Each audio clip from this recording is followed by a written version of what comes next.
Our next speaker is Tyrone Lobban. He is the blockchain product manager at JP Morgan and also the project lead at Quorum. And he will be telling us about blockchain Tetris. So take it away, Tyrone. Thanks, Sarah. And also thanks so much for having JP Morgan back this year. Obviously, this is one of the kind of events that we look most forward to in real life. And so the virtual version is a little bit different, but great that we can do it in any case. So I thought what I would do today is talk a little bit about JP Morgan's journey to productionizing applications that we are building based on blockchain, and how sometimes that can feel a little bit like you're in a Tetris game that sometimes doesn't quite have the pieces that you need, or pieces come along at times that you aren't quite hoping for, and the game can sometimes be a little bit complex, complicated, and at times frustrating. But ultimately, what we're really doing is collectively building out these little pieces that ultimately we hope that can get us into the state where we are delivering on what we're all kind of working towards, which is some of this evolutionary technology. So with that, for those of you who are familiar with Tetris, I would say that sometimes building blockchain-based applications can feel a little bit like this, where you haven't quite got to the perfect game. As I said, pieces didn't really come along in the way that you were hoping to, and ultimately what you've developed has a little bit of I guess rough around the edges feel. Equally, sometimes building blockchain-based applications can feel like this, where you have multiple pieces coming at you at the same time, new things that you haven't necessarily seen, and you have to try and work out how you actually slot those into the solution that you're ultimately trying to build. And of course, sometimes building blockchain applications can definitely feel like this, where you feel like you built something that makes a lot of sense. You think that it can actually be somewhat impactful in terms of either to your businesses or to your clients, and then something comes along right at the end where you were hoping for that line bar to just slot perfectly into place, and something goes wrong, and you basically have to reset or try and build from there. In an enterprise setting, this often looks like a senior sponsor not buying into the idea that their processes need to be based on blockchain, or more often than not, some regulation that is thrown into the wrench at the last minute, where most of what you're looking to try and do actually needs to be rethought. But I think in reality, it's more like this. And what this is handcrafted, molded pieces that we're all developing together that are not necessarily perfect, but over time we get to refine them, and we begin to build up this arsenal of tools and little puzzle pieces that we can really feed into the solutions that we're actually building. And when we look back on the journey that we've taken at JP Morgan over the past 5 years, and we look at each of the projects that we've built and developed, I think that we actually do look at each of these through the lens of this was just one block, one component, one new puzzle piece that has actually enabled us to take the next step or build the next thing. This is obviously just a highlight of some of the projects that you would have heard of. In the background, like most of us, there's lots of misses that haven't been announced or we haven't spoken about publicly necessarily. But each of them obviously equally as important as the wins and the successes, because they helped us along the journey to learn more about what it is we're doing and how to do it. So what I'm going to do is go through some of these in a little bit more detail. And of course, it all starts back in 2015 when Ethereum was released. And this was about the same time that JP Morgan started getting involved in blockchain. And we realized very early on that Ethereum really could bring value and really be something that would be important for our blockchain efforts. Specifically, the ability to create business logic on-chain through smart contracts. Of course, we identified some of the early challenges that enterprises would have. So as it relates to privacy and performance and particularly permissioning, but really when we look at it, when Ethereum came along, I kind of look at it as this beautiful line bar that you get that kind of fits in perfectly as a foundation. And when you first start up a Tetris game, what you hope for is either a block or a line bar that you can build everything on top of. You don't want one of those squiggly little pieces that become difficult to fit in. And I think with Ethereum, we got that. But as I said, these challenges that we identified were real, and we needed to effectively work out a way to make Ethereum useful from an enterprise perspective and try and solve these particular challenges. And of course, that's where Quorum comes in. This was our chance to really, take our first step at creating our first piece, the first piece of a puzzle that not only we could use, but that others could use, to try and make Ethereum and our permissioned variant of Ethereum useful and usable within enterprise. And Quorum was kind of first conceptualized late 2015, was ultimately released in 2016. But really it looked to solve for these problems around privacy through alternative consensus algorithms that we developed, one based on Raft, one which is more of a Byzantine fault tolerant consensus algorithm that we co-developed at the time with a company out of Taiwan called AMI, but is now obviously part of the full open source stack. Also, strong permissions that enable you to provide role-based access into the system so that who is actually coming in. There's strong identities within the network.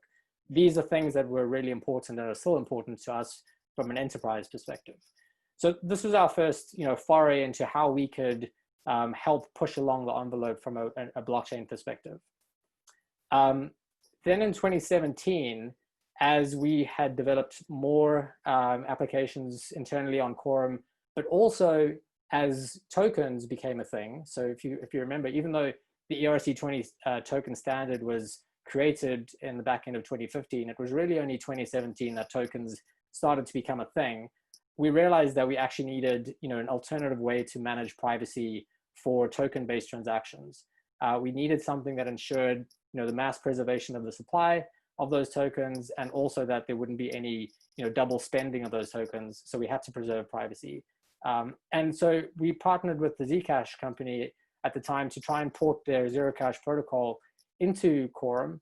And this resulted in us creating what we referred to as ZSL, or the Zero Knowledge Settlement Layer.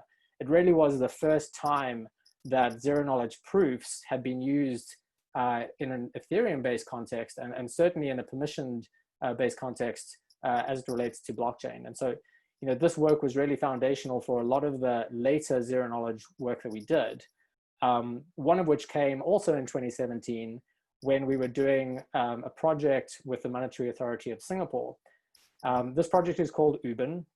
You may have heard of it, you may not have. Ultimately, it resulted in being a 5-year program, or about a 4-year program, that the Monetary Authority of Singapore embarked on. So the Monetary Authority of Singapore, or MAS, is the central bank of Singapore.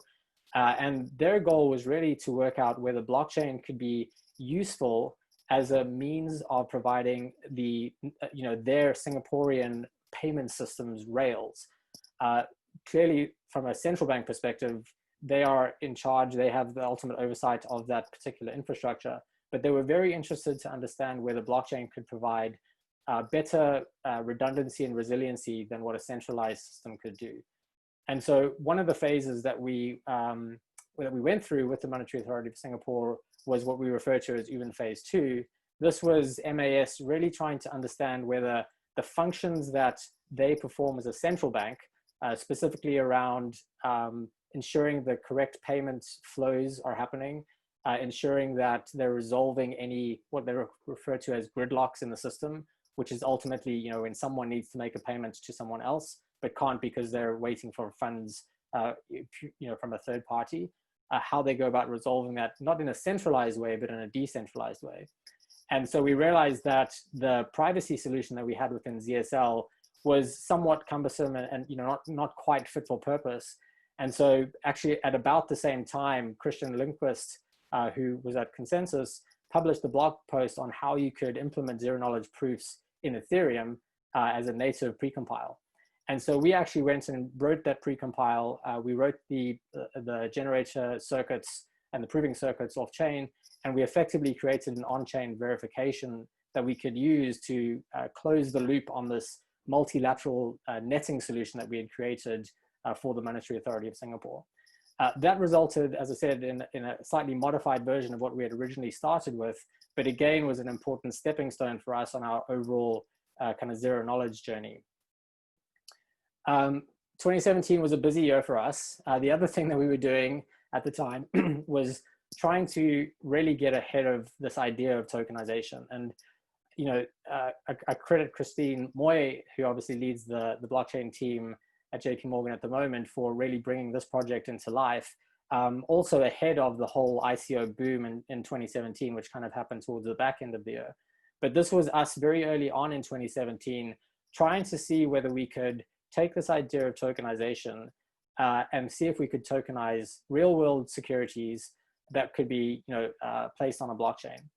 And through this work, we, you know, really began to understand at a very deep level what it means to actually represent a bond or any kind of security on chain. This work culminated in us actually issuing or working with a client of ours, the National Bank of Canada, for them to issue $150 million of a Yankee CD debt instrument, which had investment from a number of multinational investors. And you know, it really has become a foundational piece for us in terms of some of the other work that we're now doing as it relates to tokenizing securities. But one of the things that we went into the project a little bit naive about and not really realizing that there was a specific learning to take away other than the tokenization aspect was around the idea of tokenized cash. So representing cash on chain. The solution obviously, or the idea was to be able to exchange this tokenized security for some form of cash. But of course we didn't have any cash that was on chain. And the solution started looking like having to go off chain and make calls into our regular way banking systems. And so that's really where the idea of JP Morgan Coin was born. Back in 2017, we knew that in order for us to really get the benefits of you know, representing real world securities on a blockchain, ultimately we needed real world representation of fiat also on a blockchain. And so this is another puzzle piece that we began developing back in, as I said, back in 2017, which we're hoping to launch at the end of this year, and really will be, we think, foundational and fundamental to any kind of optimization that people are looking to get as it relates to the securities or the way that people actually deal and manage securities on chain. In 2019, you know, we were now at the point where we were quite comfortable and familiar with the kind of general use of, or the general idea of using blockchain, and specifically within our markets and our capital markets businesses. But we came across a very interesting problem within our Chase Auto group, which is the lending arm within the broader JP Morgan Chase kind of franchise that lends to dealers, that enables dealers to actually go and purchase vehicles from car manufacturers and sell those vehicles you know, onto consumers. And a couple of challenges that the Chase Auto team were looking to actually solve was there was an industry problem of what they refer to as double financing. And you can think of this as, you know, double spending, you know, any kind of cryptocurrency. Effectively, when Chase Auto would lend money to a dealer, that dealer could go and borrow money from another lender against the same set of vehicles that were being used as collateral in that loan. And so this idea of double financing, obviously, you know, when you think of what blockchain can give you, it can give you a central or a globally shared golden record of, you know, a registry of assets. Well, here is a perfect way for us to, you know, represent digitally, you know, each vehicle on a blockchain in some sort of registry that anyone could look at and check whether this particular vehicle had already been financed. The other thing that we discovered was that the way that the Chase Auto group, and this is the same across lenders in general, the way that they get familiar or comfortable that the dealer that they've loaned money to is actually looking after the vehicles that are acting as collateral, is by sending out teams of people you know, across the nation to these different dealers, literally with notebooks in hand, checking off that a particular vehicle is actually on the dealer's lot. This is what's known as an audit, a floor plan audit. And so what we looked to do was actually modernize that entire process by leveraging telematics devices, which are basically IoT devices that sit inside a vehicle, and having that data published to a cloud environment and represented on chain, so that at any point in time, our lending business knows exactly where those vehicles are, because now these devices are publishing GPS location, and we can provably show that those vehicles, or rather that information has actually come from those vehicles, and all of that can feed into now what we're referring to as a digital audit. No longer do people, or will people, have to go out to these different dealerships. Instead, they can actually get all of this information directly from the vehicles and leverage blockchain technology for the sharing of that information. So again, another puzzle piece that we learned, that we didn't know we needed, but that we learned how to create. And actually that same puzzle piece was then used in an energy project that we ended up building to really improve the way that renewable energy is recorded and represented, and ultimately could create an entirely new renewables energy market. And then I'm just conscious of time quickly. So, taking all of this into consideration, what we actually ended up doing at the beginning of this year, kind of the end of last year, but the beginning of this year really, was completing on this Ubin project that I referenced. As I said, this ended up being a 4-year project with the Monetary Authority of Singapore. And what they actually recognized was that the technology stack that we had been building up over the years in Quorum, in JP Morgan Coin, in the Interbank Information Network, which is one of the largest global networks in the world right now from a permission blockchain perspective, that is focused on enabling banks to better communicate information about payments, and also other work that we'd done around connecting real-world legacy infrastructure to blockchains. That entire stack was something that the Monetary Authority of Singapore felt that they could actually take and use as a springboard to complete their overall goal of trying to work out whether blockchain could actually be something that could be the base for a new payments infrastructure within Singapore and within other regions. And so this was announced just a month or so ago, where, as I said, MAS completed this multi-currency blockchain payments test using the infrastructure that we built over the years.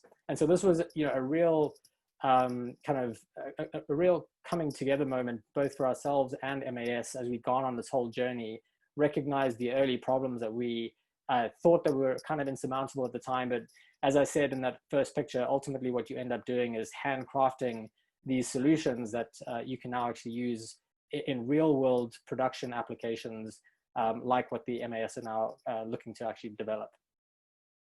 And of course, this is not the end. We're doing a lot of work as we speak, both on the kind of more cutting edge side of things, but also just in general in terms of now taking our learnings and turning those into real production grade systems. So there's a couple of big projects that we're working on this year, but really some of the more cutting edge pieces that I think are going to be interesting for this group are around the digital identity space. This was also something that we began actually in 2018, and we've now kind of doing a second phase of that work. And Ari mentioned some of the work that he and his students are doing with Candid, and we think this is really exciting and something that we think is also going to be very important. I mentioned this ability to connect legacy systems that sit within a bank's four walls to blockchain environments, and making sure that you have guarantees of the information that's actually being delivered is not being kind of somehow changed in flight. And then we also developed anonymous Zether. So this was leveraging the work that Dan Bonnet and Benedict Bruns et al. Actually developed, the paper that they wrote around the Zether protocol to provide, again, a zero-knowledge proofs-based privacy implementation for Ethereum. We kind of leveraged that work to add anonymity to it. So Zether by default is not anonymous, that you can shield or hide the balances, but you kind of know who's actually interacting. And the work that we did with Anonymous Ether was to actually ensure that you couldn't work out who the sender or the receiver of a given private transaction was. So these are just some of the other things that we are kind of working on and have been working on. And I think that's also, maybe something that we can throw out to the IC3 crowd in terms of, how the various students and kind of groups can really help not only us, but other work that enterprises need in general. One of them is productionizing Anonymous Ether. We've written that code. It's available, obviously open sourced on GitHub. And I think I can share these materials afterwards, so I'll share this with the link. But that, whilst that has had a full security audit, it does need further work to actually be able to be used and supported in production. So, whoever's interested in taking a look at Anonymous Ether and seeing how you can help out, please do. The other thing is use of public blockchain. As I said, we created Quorum because there were specific aspects about public blockchains that were just not appropriate or suitable for the likes of JP Morgan or other large financial and enterprise enterprise companies. And so some of the challenges that we still see within Ethereum, could be tackled so that ultimately one day we do have a progression from permissioned blockchain environments to a more open public environment. Things like preventing or handling chain reorgs, which is a real problem from a settlement finality perspective. In finance, you need to know that when I actually make a payment to you and that settles, that transaction cannot be reversed. And so when you have a chain reorganization within a public blockchain environment, that actually negates this idea of settlement finality. Also, the idea of hard forks ultimately requiring a lot of maintenance and overhead and management across a chain to make sure that software is actually upgraded in the right way. This is something that's very difficult for enterprises to get comfortable with. Typically, you have very strong, strict, controlled ways of deploying new software into production. And any kind of thought of letting that go and having that be at the mercy of a group of decentralized enthusiasts is something that's going to be very difficult for large companies like JP Morgan to get comfortable with. Then you have the challenge around obviously it is a public blockchain that has multiple applications being run on top of it, but the CryptoKitties kind of success, I would say, was something that really highlighted the downside of that. It's not going to be okay if we're trying to run some sort of bond settlement process on chain, and then we have the latest dApp that comes in and explodes, and all of a sudden we have transactions that are blocking the settlement of that particular transaction. So being able to separate out these applications, as it were, but still being able to leverage the public infrastructure, I think is going to be something that could be really, really beneficial. And then finally, obviously, KYC is the kind of the MO for most financial institutions. You have to know who you're dealing with. We have to have a very clear idea of who our clients are, where we're getting money from, where money is being sent to. And so being able to provide some of that in a public blockchain environment, I think is going to be, again, something that would be really beneficial. So that's it. Again, just a somewhat quick recap of the journey that we've taken along the way over the last 5 years or so, and how the work that we're all doing collectively, I think, is really going towards creating, hopefully, a beautiful Tetris board that we can fill in perfectly in time. So thanks very much. And I guess open for Q&A. Yeah, thank you so much. That was a great talk. We do already have one question that I will read, I guess. The question is, does JP Morgan have an interoperability story for Quorum, meaning a cross DLT protocol?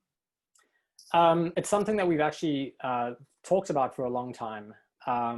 We definitely recognize that, especially in the permissioned kind of blockchain land, there's not just going to be one protocol. There are already a number of quite successful enterprise blockchain protocols that are not Quorum. And so ultimately, if we think about how businesses will be interacting in time, that there will need to be some sort of interoperability.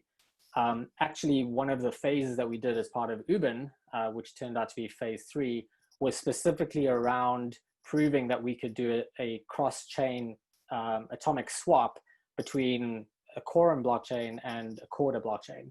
So we used HTLCs to actually enable that swap. I think that it was a great proof of concept. It really showed that, yes, I can represent Canadian dollars on one Corda blockchain and Singaporean dollars on a quorum blockchain, and provably swap those two assets across chains. I think that actually productionizing that is going to take some effort, probably something more robust than HTLCs.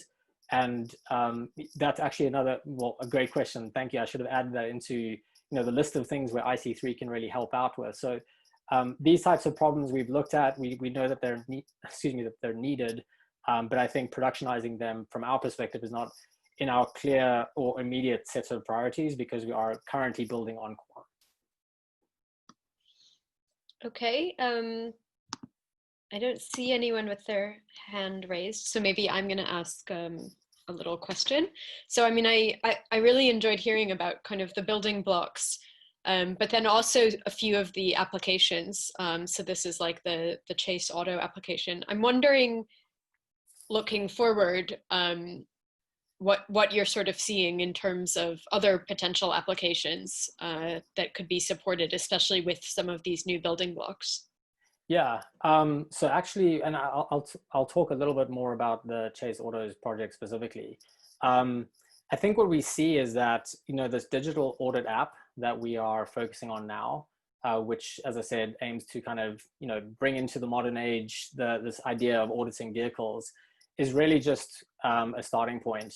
When you look at potentially bringing the entire industry, the autos industry, onto the same network across the supply chain, so from manufacturer to lender to dealer to consumer, there really do become quite clearly opportunities specifically around liquidity management for manufacturers who have a whole host of suppliers that they're trying to pay, and then onward, sell those vehicles to dealers and have them financed by lenders like ourselves. So being able to have all of these participants on something like an industry autos network, and also introducing something like JP Morgan Coin or other payments mechanisms, really can enable a more real-time settlement of those transactions that these various parties are currently entering into, which ultimately should provide more liquidity to them. So I think it's across liquidity, it's across just general supply chain management, managing suppliers. Actually, the identity work that Ari is doing and that we're doing dovetails very nicely into the type of thing the types of challenges that suppliers have. And so being able to add those into a more general industry network, I think, is ultimately going to be extremely beneficial for them. Great. Well, unfortunately, we're out of time, but thank you very much again.